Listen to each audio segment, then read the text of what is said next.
Selama 2 tahun bekerja sebagai IRT di rumah Pak Selaman, Rini, janda kembang berusia 28 tahun, tidak pernah menyangka hidupnya akan berubah sedrastis ini.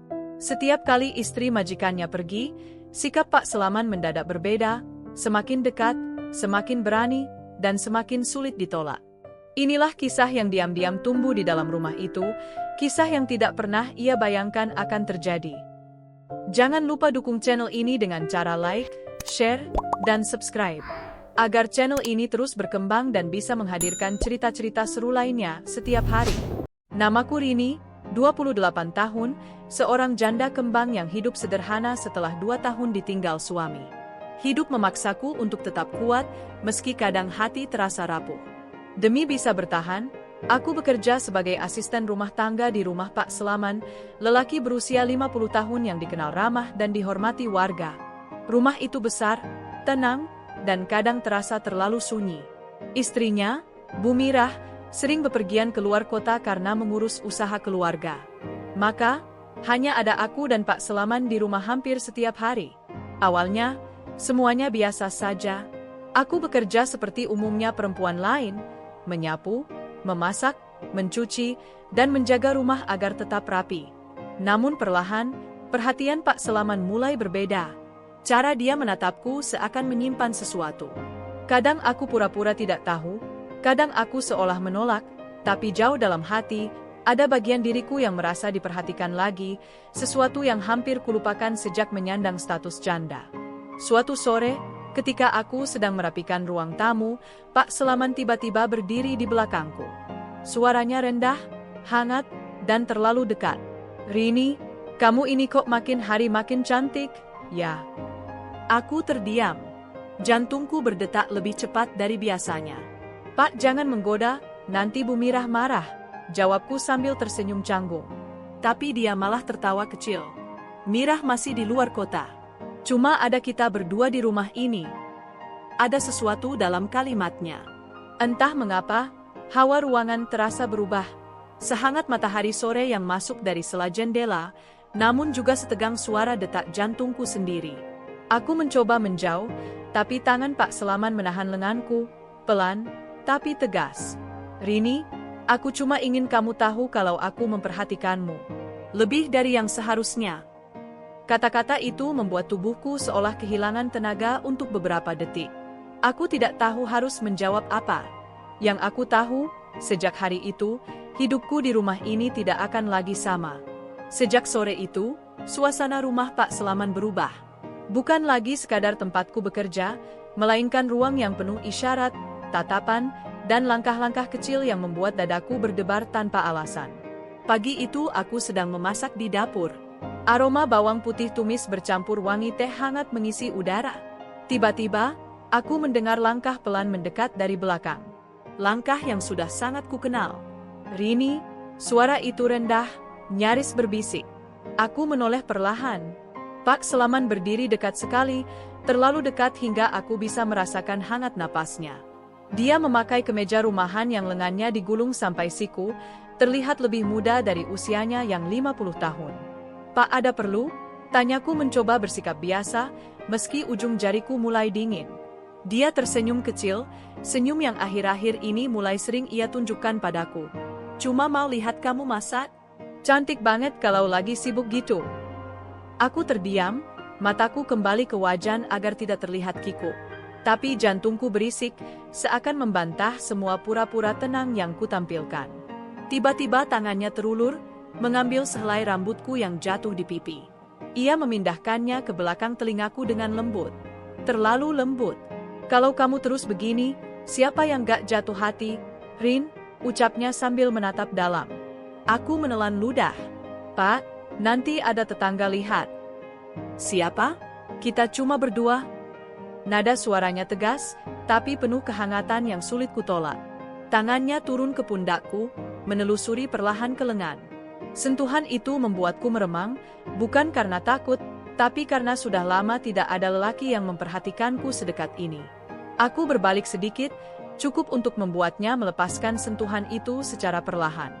"Pak, jangan bikin saya salah paham." Tapi yang kulihat justru mata yang sudah lama menyimpan sesuatu. Rini, kamu bukan salah paham, katanya.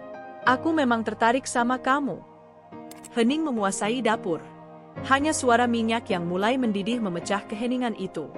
Dan di momen itu, aku tahu sesuatu yang selama ini kutolak untuk aku akui, mulai menarikku masuk, pelan tapi pasti. Rini, panggilnya lagi, kamu gak pernah merasa kesepian? Pertanyaan itu menusukku tepat di tempat yang paling lembut. Tempat yang paling rapuh. Aku memalingkan wajah, menahan perasaan yang mulai meluap tanpa kendali. Pak, saya cuma pekerja di rumah ini, jawabku dengan suara lirih. Namun Pak Selaman hanya tersenyum miring. Itu cuma status, Rin. Hati kan gak kenal status. Untuk pertama kalinya, aku tak sanggup membantah. Dan untuk pertama kalinya juga, aku mulai takut pada perasaan sendiri. Takut, tapi juga penasaran. Hari itu langit tiba-tiba gelap sejak sore. Mendung menggantung rendah di atas rumah besar Pak Selaman, dan angin membawa hawa dingin yang membuat bulu kuduku meremang. Ketika suara hujan mulai jatuh, aku sedang merapikan ruang keluarga, mencoba mengalihkan pikiranku dari semua yang terjadi antara aku dan Pak Selaman beberapa hari terakhir. Namun suara langkahnya yang khas terdengar lagi. Pelan, mantap, dan seakan sengaja diarahkan ke tempat aku berada. Rini? Aku menoleh. Pak Selaman berdiri di ambang pintu, membawa 2 cangkir teh hangat. Satu ia sodorkan kepadaku. Dingin begini, minum dulu.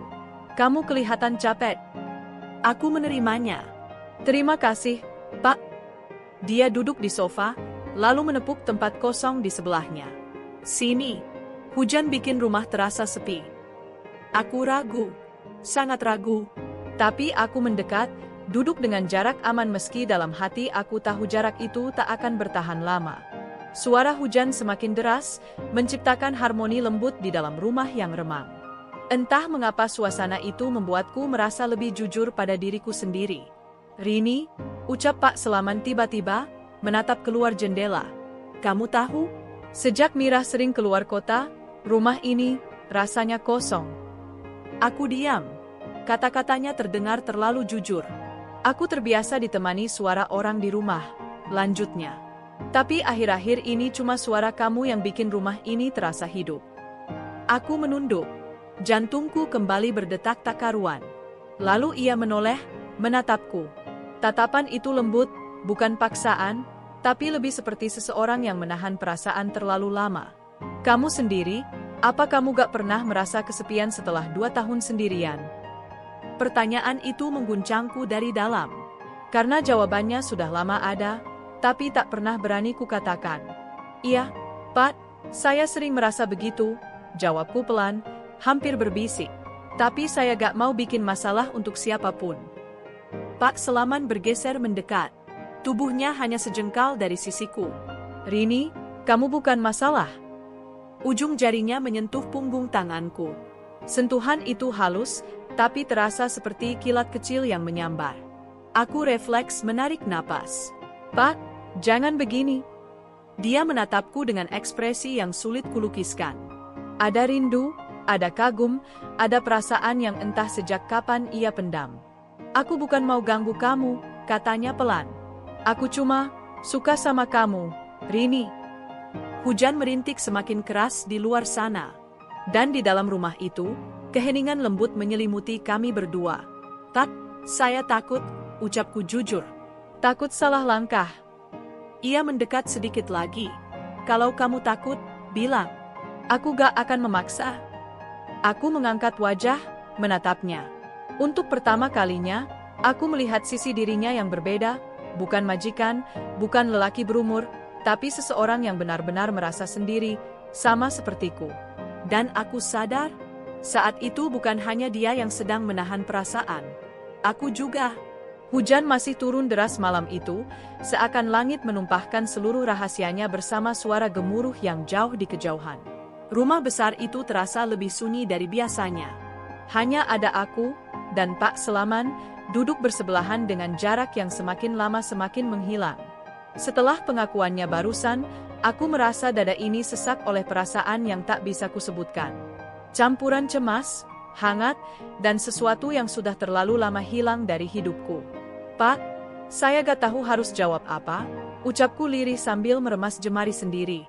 Pak Selaman menatapku lembut. Rini, kamu gak harus jawab apapun sekarang. Aku cuma mau kamu tahu apa yang aku rasain. Aku mengangguk pelan. Namun mataku tak mampu menatapnya lama-lama.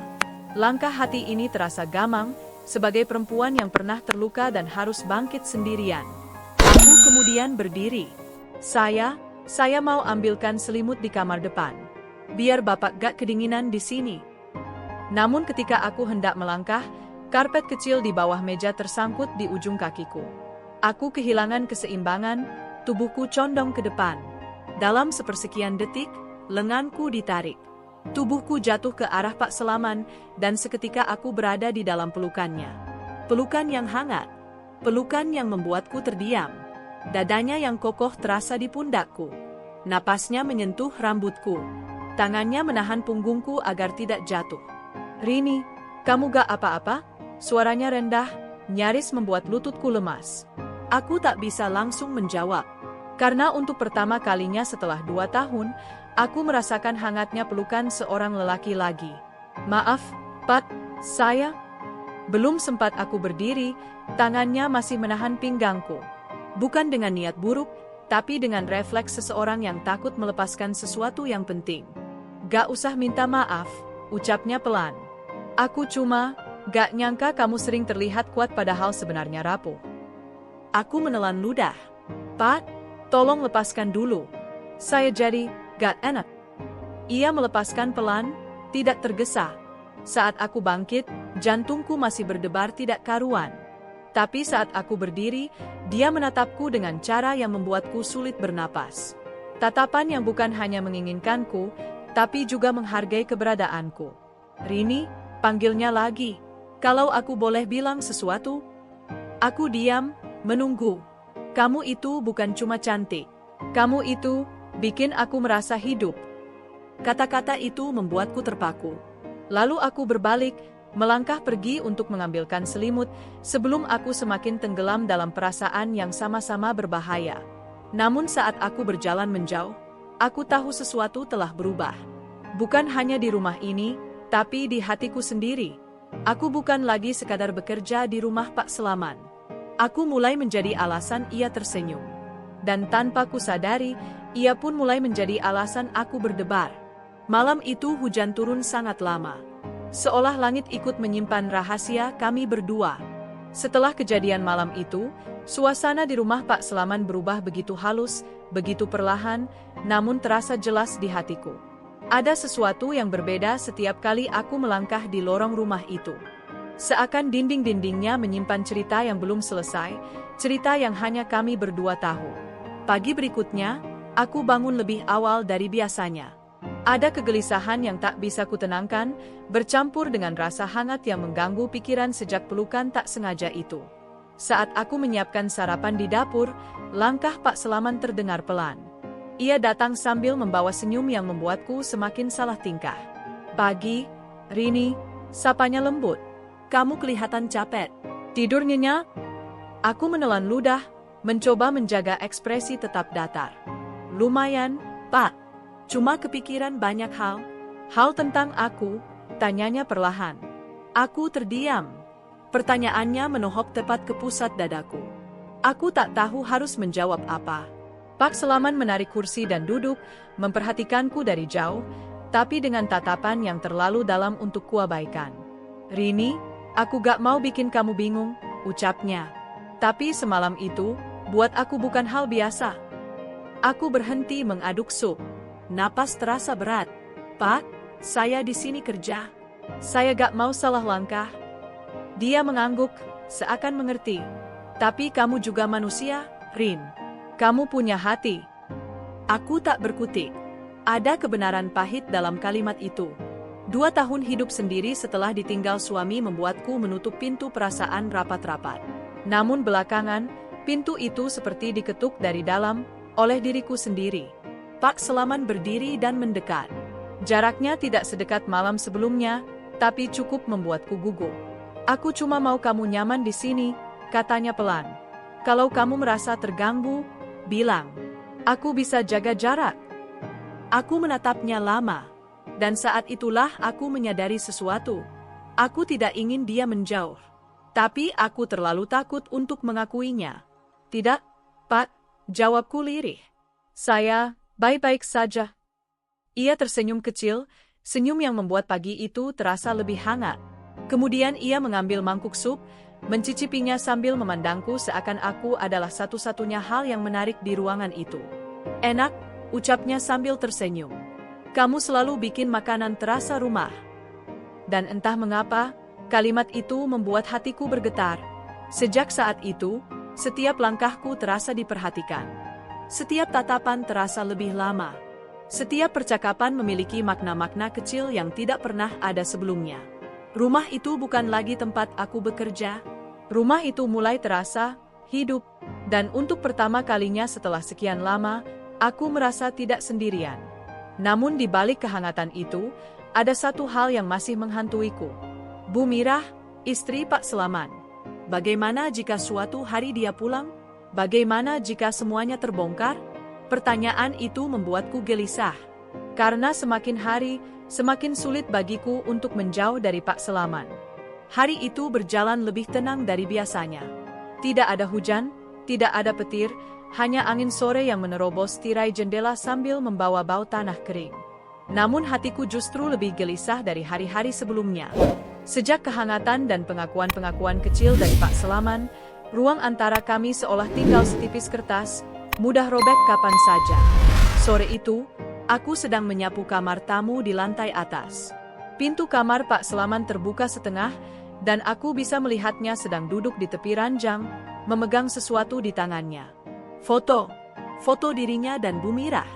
Ia menatapnya lama, terlalu lama, sampai aku sendiri ikut merasakan beban di bahunya.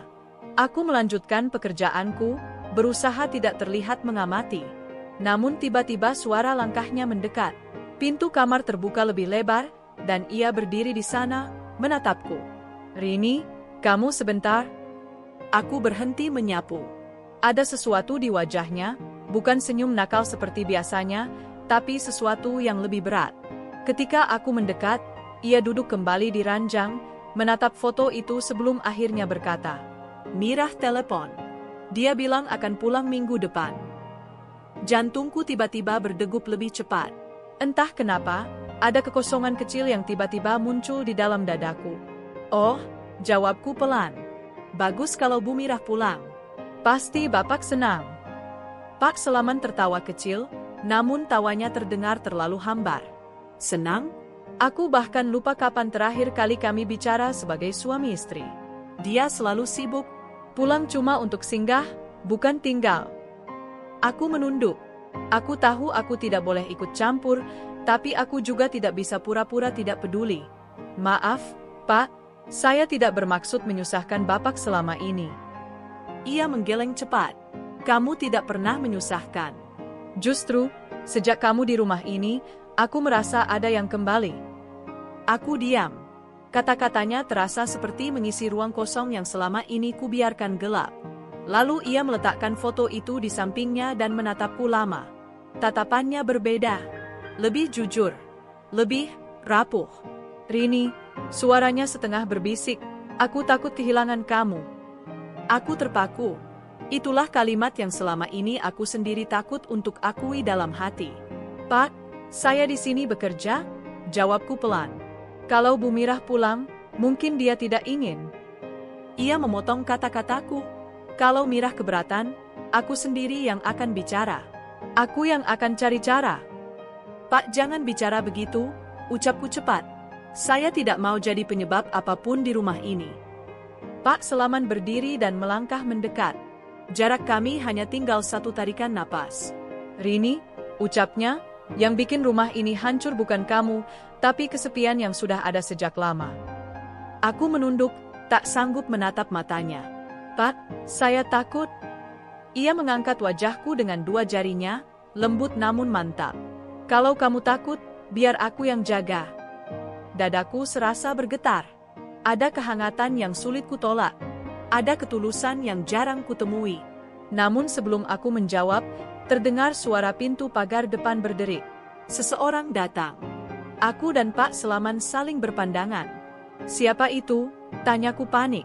Pak Selaman menatap ke arah jendela, wajahnya berubah serius. Sepertinya, adik Mirah.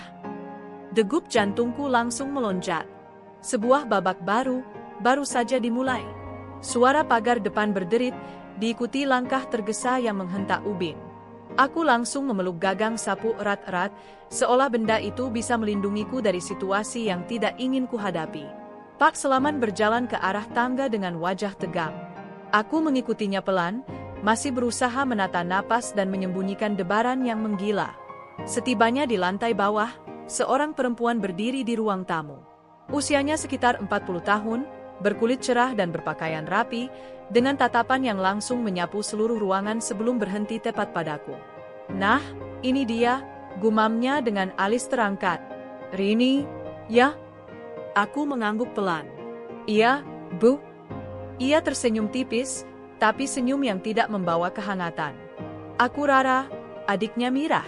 Sudah lama dengar cerita kamu dari kakakku. Aku menelan ludah. Entah cerita seperti apa yang ia maksud. Pak Selaman menyela cepat. Rara, kamu datang tanpa kabar. Ada apa? Rara menaruh tas tangan di meja dan duduk tanpa diminta. Tatapannya kembali ke arahku, tajam namun seakan sedang membaca sesuatu. Aku cuma mampir. Kakak mau pulang minggu depan, jadi aku harus pastikan semuanya di rumah ini baik-baik saja. Nada suaranya menekan. Aku tahu maksudnya. Dan Pak Selaman pun tahu. Rumah ini baik-baik saja, jawab Pak Selaman tegas. Benarkah? Rara menatapnya, lalu menatapku. Tatapan yang membuatku ingin mundur satu langkah. Rini, panggilnya pelan namun tajam, kakakku cerita kalau kamu orangnya rajin. Tapi, dia juga bilang belakangan kamu terlihat terlalu dekat sama suaminya. Darahku seperti berhenti mengalir. Aku merasakan wajahku memanas, jantungku membentur tulang rusuk. Bu, saya cuma bekerja di sini. Rara mengangkat tangan, menghentikan ucapanku. Tenang, aku cuma tanya. Pak Selaman melangkah maju, berdiri di antara aku dan Rara. Suaranya lebih keras dari biasanya. Rara, jangan bicara sembarangan. Rini kerja dengan benar. Kalau ada masalah, aku yang akan bicara, bukan kamu. Rara tertawa kecil. Tapi aku punya hak untuk menjaga rumah kakakku, Mas. Ada ketegangan yang membuat udara seolah menebal. Kemudian Rara bangkit, berjalan mendekat ke arahku. Ia berhenti satu langkah di depanku, menatap langsung ke mataku. Kamu, cantik ya, ucapnya lembut, tapi jelas beracun. Wajar kalau laki-laki mudah kagum. Aku menggigit bibir, menahan perasaan yang berkecamuk. Rara kemudian melangkah pergi ke dapur, memeriksa setiap sudut dengan tatapan menyelidik. Seakan mencari bukti, mencari kesalahan. Pak Selaman mendekat dan berbisik padaku. Jangan takut, aku di sini.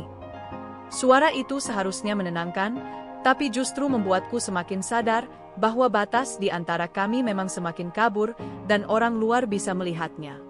Ketika Rara kembali, ia menatap Pak Selaman dan berkata, Kak Mirah harus tahu keadaan rumah ini. Aku akan bicara nanti. Jantungku seketika jatuh ke perut. Aku tahu, masalah akan datang.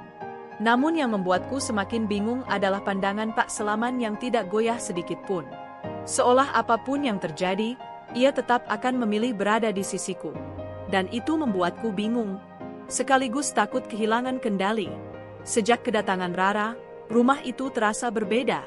Seperti ada mata yang terus mengawasi dari balik tirai, menunggu celah untuk memergoki apapun yang tampak mencurigakan. Aku bekerja seperti biasa, membersihkan meja, merapikan ruang tamu, memasak, namun setiap gerakan terasa kaku. Rara selalu muncul tiba-tiba dari belakang atau samping, memperhatikan, bertanya hal-hal kecil, seolah mencari celah untuk menuduhku. Saat aku menyapu lorong, Rara mendekat dari belakang. Rini, panggilnya, kakakku bilang kamu janda, ya. Aku menelan ludah.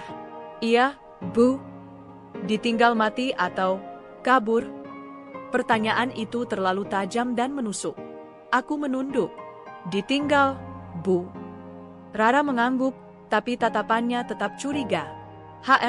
Perempuan muda, sendirian, tinggal di rumah laki-laki, kamu ngerti maksudku, kan? Aku menggenggam sapu kuat-kuat. Saya cuma bekerja di sini, Bu. Semoga begitu. Rara berjalan pergi tanpa melihat ekspresi wajahku yang menahan getir. Sore itu, saat matahari mulai turun, Pak Selaman pulang dari luar. Ia melihatku sedang mencuci piring dan langsung mendekat. Rini, kamu terlihat capek. Rara ngomong aneh-aneh lagi. Aku hanya menghela napas. Dia bilang, rumah ini harus bersih dari hal-hal yang bikin masalah, Pak. Pak Selaman mengepalkan tangan. Dia memang selalu ikut campur urusan rumah tangga orang. Aku mengangguk pelan, tapi rasa takut menggelayut dengan kuat. Pak, kalau Bu Mirah pulang, saya harus bagaimana? Tanyaku lirih. Ia mendekat, menurunkan suara agar tidak terdengar oleh siapapun. Rini, aku sudah bilang, aku tidak mau kamu pergi. Tapi saya tidak mau jadi alasan Bapak dan Bu Mirah bertengkar. Ia menatapku, wajahnya tegas namun penuh kehangatan yang membuat hati ini semakin sulit dijaga. Rini, apa kamu pikir aku memperhatikan kamu hanya karena kesepian? Nada suaranya dalam, hampir seperti pengakuan yang sudah lama ia simpan. Aku terdiam. Jantungku serasa memukul-mukul dada dari dalam. Kamu tahu kenapa aku takut kamu pergi? Lanjutnya. Karena, aku sudah terlalu nyaman sama kamu. Rumah ini terasa hidup lagi karena kamu. Kata-kata itu seperti membelah pertahanan terakhir di hatiku. Ada rasa hangat yang menyebar perlahan. Rasa yang selama ini kutahan, tapi perlahan mulai tumbuh tanpa bisa dicegah. Aku memalingkan wajah. Pak, jangan bicara seperti itu. Kalau Bu Rara dengar, tiba-tiba suara sepatu menghentak lantai terdengar dari belakang. Jantungku hampir berhenti. Rara berdiri di ambang pintu dapur. Entah sudah berapa lama ia di sana. Wajahnya sulit dibaca, antara terkejut, marah, dan puas. Wah, rupanya kalian sedang bicara serius, ya? Nada suaranya datar, tapi mengandung ancaman. Pak Selaman langsung berdiri tegak. Rara, jangan salah paham. Aku gak salah paham, jawab Rara dingin. Justru aku sudah dapat apa yang aku cari. Aku merasakan lututku hampir goyah. Sesuatu di dalam diriku merosot, seolah dunia menutup pintunya satu persatu. Rara melipat tangan di dada. Kak Mirah harus tahu semuanya. Dan aku sendiri yang akan cerita. Ucapan itu seperti palu yang jatuh menghantam hatiku. Pandangan Pak Selaman memanas penuh emosi. Namun aku tahu, tidak ada yang bisa ia lakukan untuk menghentikan badai yang akan datang. Sore itu, angin membawa hawa dingin yang berbeda. Dingin dan berbahaya. Karena mulai hari ini, rahasia kami bukan lagi rahasia.